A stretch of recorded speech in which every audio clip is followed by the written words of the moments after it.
next level.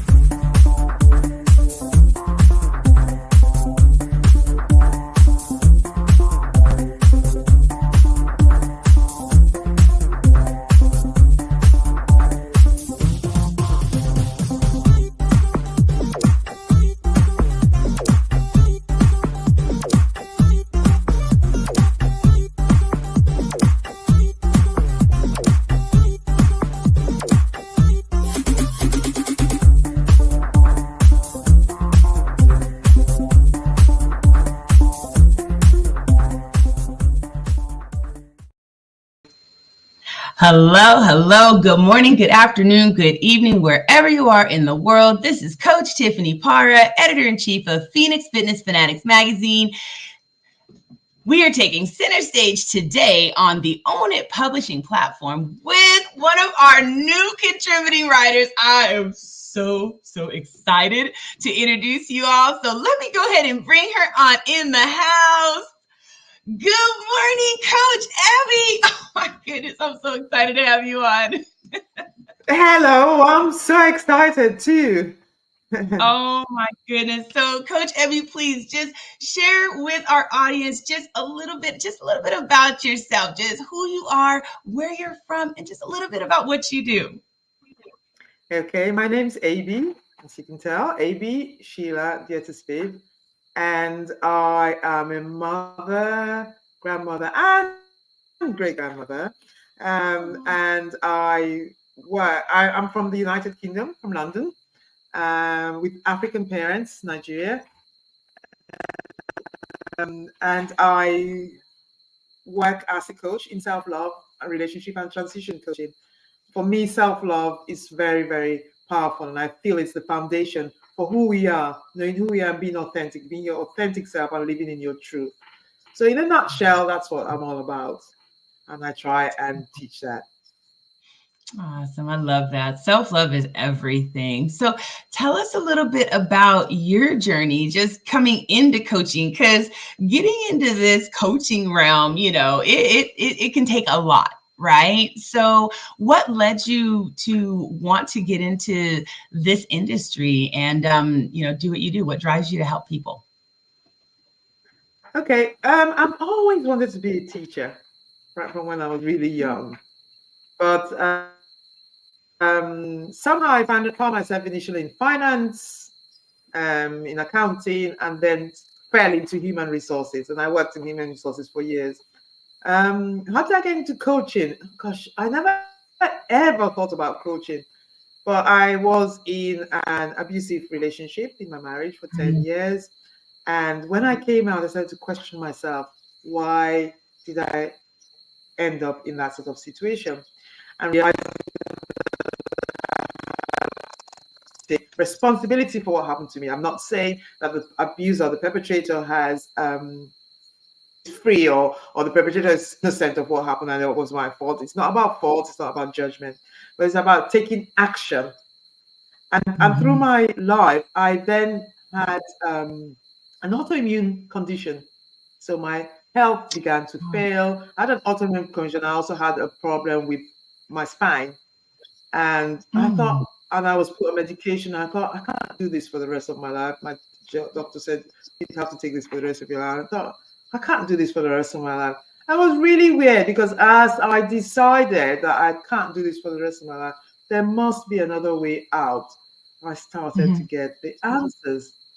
And so I got into the nutrition field. And I was wellness and fitness coach in the of nutrition initially. That's where I started.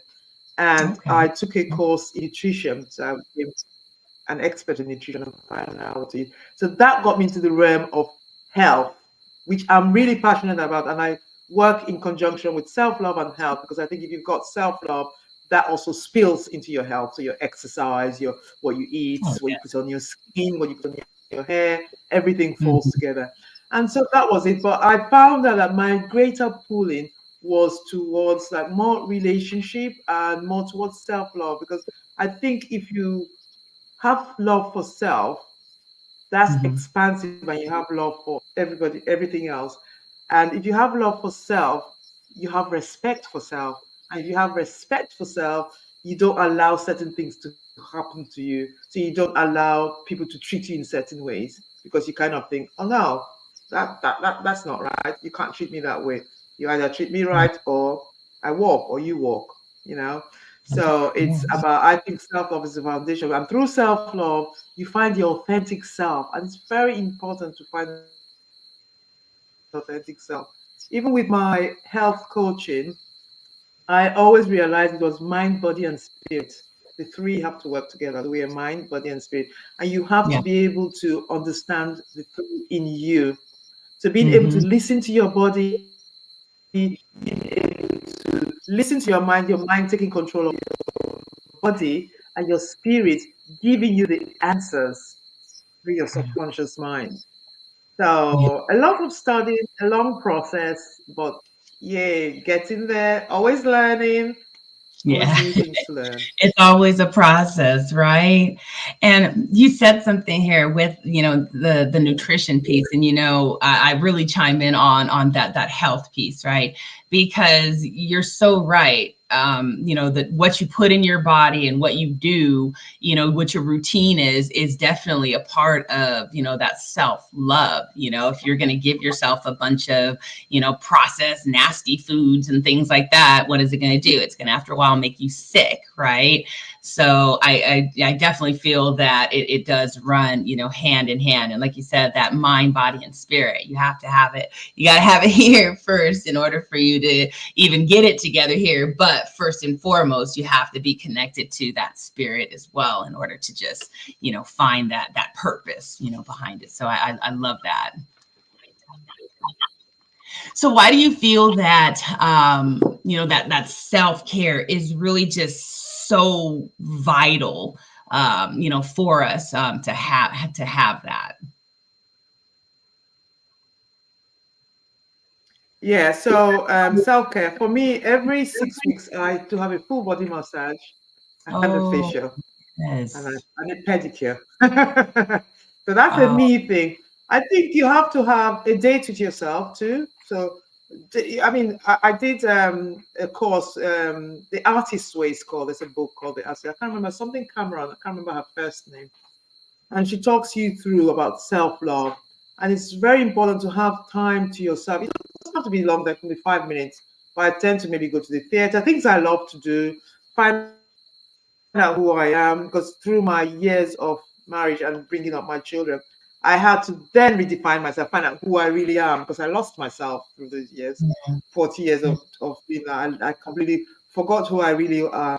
And I think it's important not to forget who you are.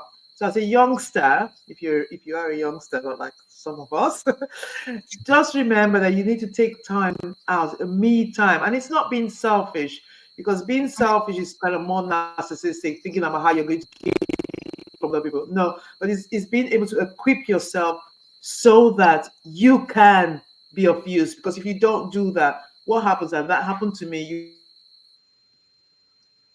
get burnout after some time. You get burnout, and you might not be able to get out of burnout. So it's very important that you don't reach that stage of burnout. And self-care includes, for me, the exercise or the physical stuff, what you put in your body, what you put on your skin. I think the skin is something that we forget, that it's our largest organ, yeah. and anything you put on is also going inside. So if you put in things that, like a lot of us women wear makeup, and a lot of the makeup unfortunately have things that are not very good for us. So we have to be careful what we use. Personally, because everything is so small and I can't read. Actually, it's not that I can't read. I don't have the patience to read everything. I tend to make my own. And so I make my own body cream, my own deodorant. I can't make things like lipstick. But maybe I'll get to that stage at some point. But my own cleaning products too. Because I mean, obviously, if you can be patient enough to read, you can find things on the market that help. But just be aware. I'm not saying you have to be rigid, because being rigid also can be stressful. And you don't want, the last thing you ever want to do is to stress yourself out, because that's also counterproductive. So it's be Yeah. having, finding compassion for yourself. If you make a mistake, and I hate to use the word mistake because there's nothing like mistakes. We label things, and we label things mistakes, or we make other things wrong. It's not a mistake, it's an opportunity for growth. So Right. you make a decision that you're not happy with, change it, try something else until you get it right. Don't beat yourself up, just keep going, make changes, and you're always learning.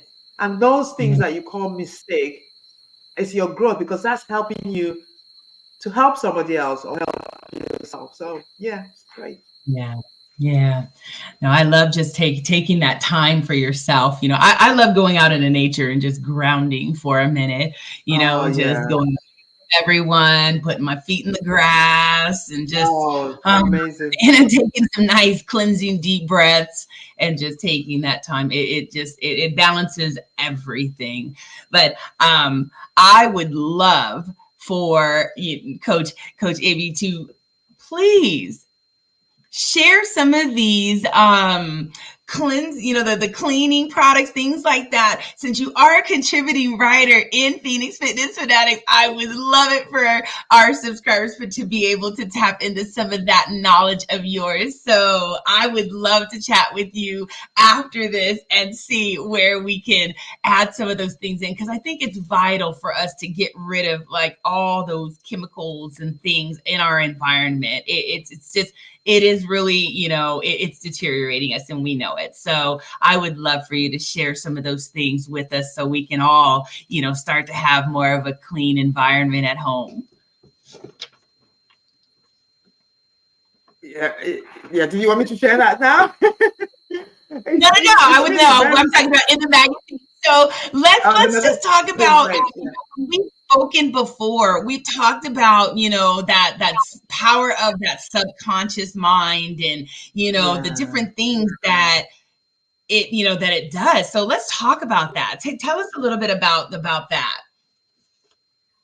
Okay. There's several amazing books on the market, and one of them being "As a Man Thinketh," "Think and Grow Mhm. Rich," "The Power of the Subconscious Mind." All those books, they're really amazing. But I think a lot of times when we read those books, we're reading them and we're not consciously reading them, because the subconscious mind, we are 95% subconscious and 5% conscious. So most of the time, our behaviors are dictated by what's in the subconscious. And sometimes what's in the subconscious comes, well, psychology says it's between 0 and 7 years old. I think it's before that. I had an Mhm. experience, which I noticed was when I was 6 months in my mother's tummy. And sometimes, if you believe in past lives, which I do, sometimes I had one of my clients and he was seeing things and actually acting it out while he was in meditation, of things that had happened to him previously before he came to this earth. So there are things, because the body never forgets. It Mhm. never forgets what it has seen or what it has heard. So think about, like, my instance in my mother's tummy. I was like 6 months old, and I had the issue of the fear of rejection. And it's not that my mother rejected me, but I think because she had some traumatic experiences during the pregnancy for me, there were things running through her DNA, which in turn ran through my DNA. So I didn't know that was coming from there until I got into this state of mind, and I could actually see myself there in that womb. And so this is one of the things I do. So I go back into the past and then I help people release the trauma. You don't need to know what happened. You just need to be able to Mhm. release the trauma. And Right. yeah, so things run in our subconscious mind. And while you're sleeping, your subconscious mind never sleeps. Right. So if you think about a computer, so the mind is like a computer. The conscious mind processes 134, 134 I think it's thousand or bits per second, but the subconscious mind processes 2 million bits per second. Some people Wow. believe it's up to 9 million bits a second. There's just no comparison. So everything you've ever heard or seen is within you. So if you're not conscious, you don't realize. And I believe personally that everybody's your teacher. So when you get people coming to you, negative or positive, if I use negative because that's the ones we focus on for some reason. So somebody's coming to you and they're very aggressive towards you, and they're saying nasty things towards you. You're not excusing their behavior. They obviously have a problem which they need to work on, but that's not your business. So why is it that attraction is happening? Because we are magnetic beings and we attract what we are. So what you see is what you are.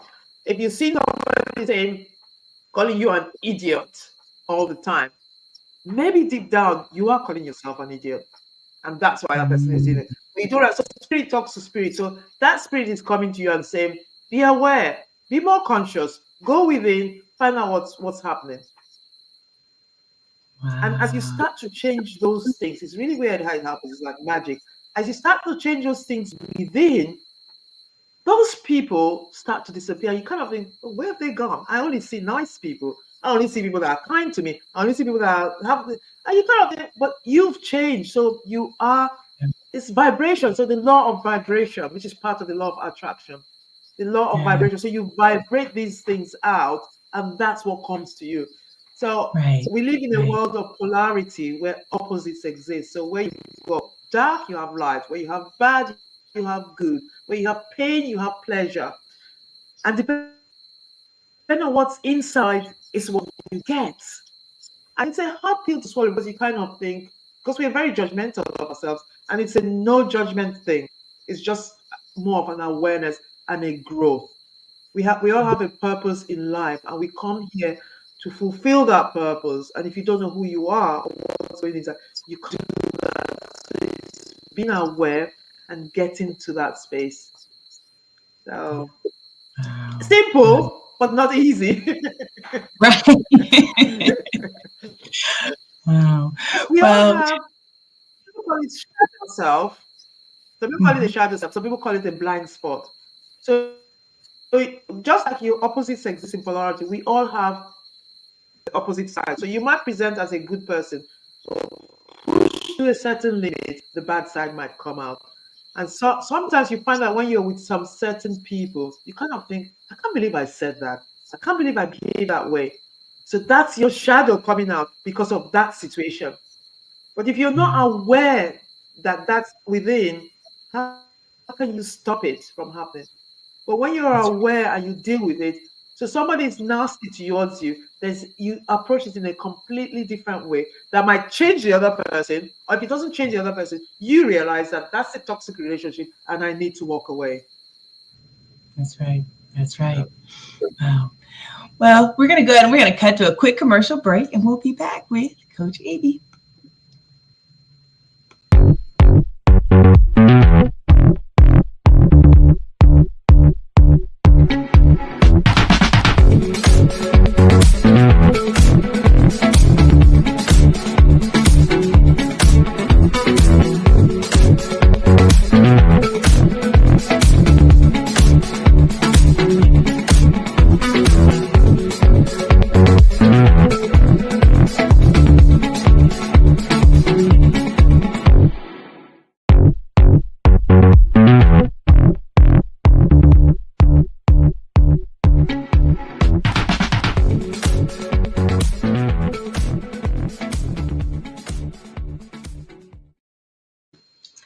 Oh, I just love that commercial from Mupo Entertainment. Michelle Mupo. Happy dancing in your seat, most definitely. So we are back. This is Phoenix Fitness Fanatics Magazine, elevating your mind, body, and spirit. We have Coach Abby here with us today, and we are just chatting about self-love and tapping into that subconscious, all those different thoughts going on, right? We need to tap into some of that stuff because some of that needs to come out so we can attract, some of the things that we need to attract in life. So, Coach Abby, so tell us, when you have that just epiphany of, tapping into that self, that subconscious. How did that, how did that really shift, your mindset, and how did that really change things for you as you just, kind of figured that all out? It's so weird because even if it's a small baby, don't think that it's something that you just have to do great and big. And no, it's just even if you make a little change of find out who you are, it's all about you. I know it sounds selfish, but it is all about you, because when you know you help everything on the planet. You love the planet, you love every single insect, the smallest thing. You appreciate things, you see nature for what it is as you start to love you. It's really weird how it works. And then you get more in contact with the universe or God, depending on what you believe in. You find out that your connection is stronger. And as I started to realize that I didn't love myself, because how did I accept being treated the way I was treated? How do I accept people talking to me certain ways? And I realized that there's nothing I can do about them. Absolutely nothing. The only person I can change is myself. And you might see some situations where as you start to change, the people around you also start to change, because obviously you're giving off a different vibration. Or you might see another thing is that as you start to change, you find out that you're not triggered by some of the things that come at you, because that's one great red flag. So if something somebody says triggers you, you know you have some work to do. That's how I started. So if somebody comes in and they say something nasty to me, and I get affected, I kind of think, oh, what's going on inside? Is it that I feel that way about myself? So they're telling me what I feel, so that's the truth. Right. So the minute you start to work on that, even if that same person comes and says that thing, you tend to realize actually you have compassion for them, because you start to realize that hurt people hurt. It's a saying, I don't know if you heard it. Hurt people hurt. You do. So they're suffering, and unconsciously they want to inflict that suffering on others. So they're always lashing out at others. They might not realize they're doing that, but they do. So the minute they realize and start to make the changes, they will find that they stop hurting. But a lot of people don't. They just react and react. And that's why living in the present and understanding what's going on within through breathing exercises, meditation, exercise, all those things really help you to be in touch. Breathing is a very good one that I find. And then exercise, because it gets the balance, the mind in some sort of balance, that really helps. So being conscious is so important. I found that a lot of things that I used to cry about, it doesn't even touch me, because it happens. I know who I am. So when they come and they say, you're that, I know I'm not that. And I'm sure I'm not that. So it doesn't touch me. I can't think, okay, thank you for telling me. Thank you. I say, thank you. And then you walk away. And then either they stop or they think, well, I can't trigger this person anymore if they're narcissistic. I can't. So you don't feed them anymore. So they go away. It's like magic.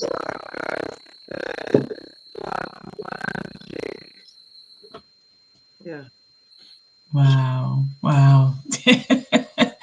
So I know there's a lot of people out there, a lot of this behavior is from, not having that self-confidence, right? Not believing in yourself and your talent, skills, and abilities.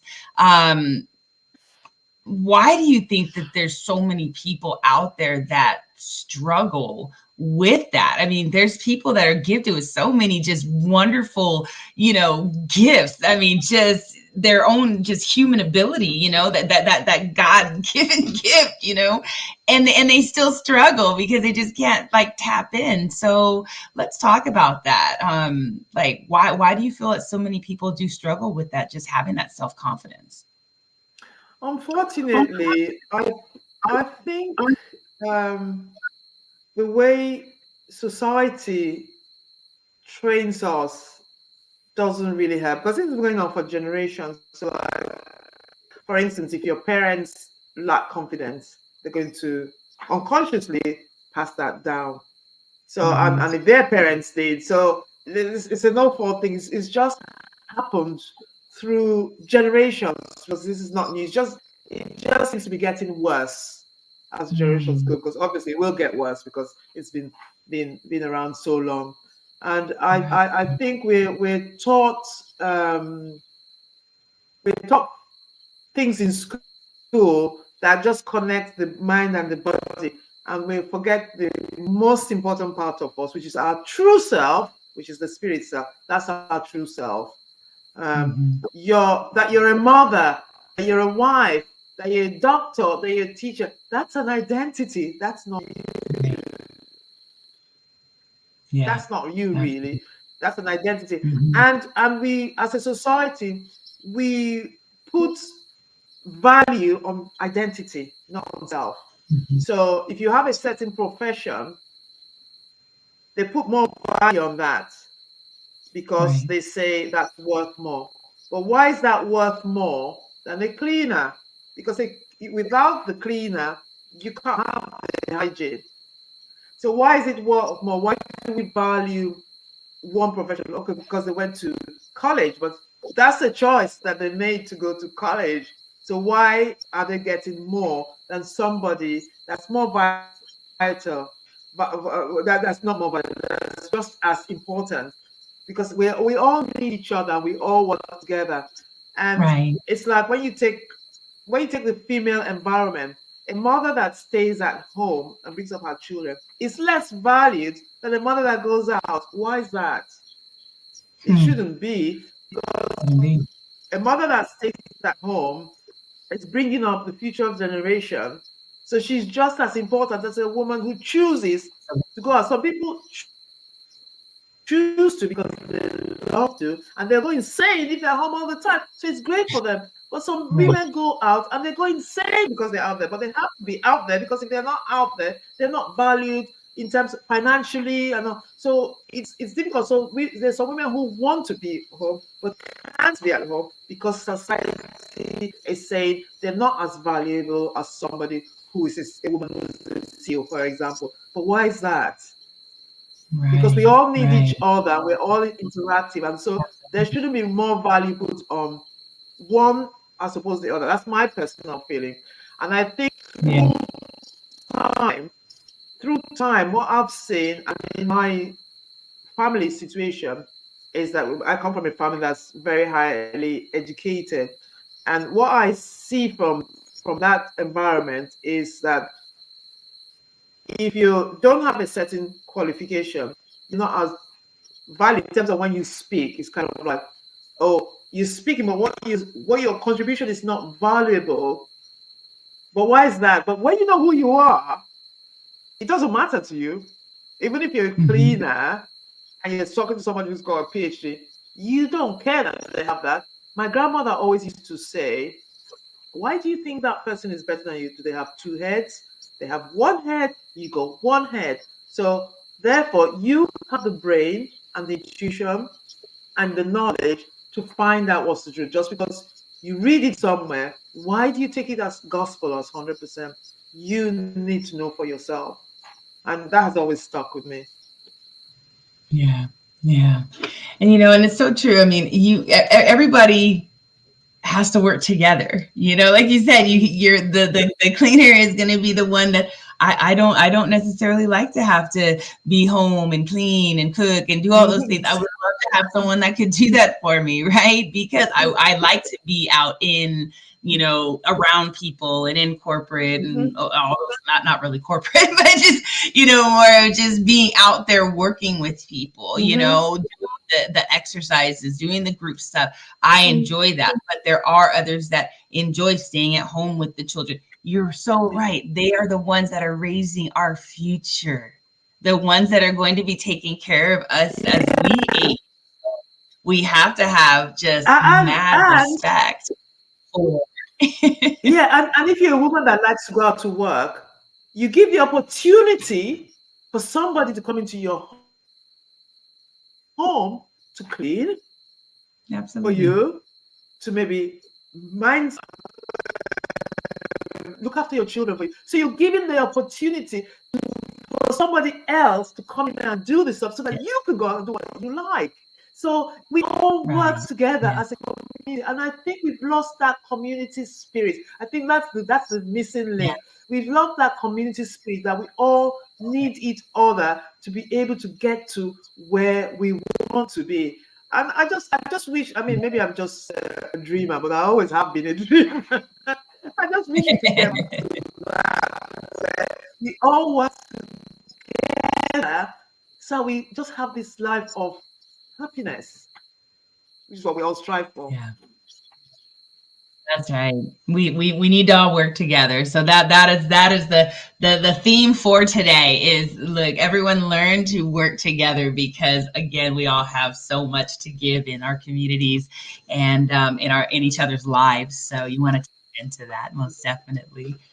So Coach Amy, you know what? The time goes very, very fast on this show. We have already hit the 30-minute mark. So please share some words of wisdom, words of encouragement that our audience can take through and just, tap into. What's some words of wisdom that you can share today? Okay, my words of encouragement and wisdom are not a lot. It's just very simple, and that is start to love who you are, find out who you are, your authentic self, and compassion for yourself, so important. Don't beat yourself up. You say you're trying to lose weight and you eat the wrong food. That's fine. Enjoy it. Start again. Try again. And you find out after a while, it becomes a habit. And you're kind of think, oh, I haven't done this for a week. Oh, wow, I haven't done this for a year. It becomes a habit. But when you beat yourself up and don't have compassion, you're struggling all the time and you're miserable. And stress is the worst thing you can do. As they say, stress is the biggest killer, and it is. It causes a lot of disease. So always remember, love for self is key. Yes. What a very, very great message. Love yourself, everyone. So, Amy, I want to thank you so much for joining us today and sharing a little bit about you to our audience. And I also want to thank you for being a part of the Phoenix Fitness Fanatics family. I am so excited for all the wonderful knowledge, wisdom you're going to be sharing. And again, I am looking forward to us tapping into some of those natural cleaning, things so we can really just get some of that toxic stuff out of our lives. So everyone, thank you so much for joining us today. We love you so much, and we will see you next time. Take care, everybody. Take care. Bye. See you next time.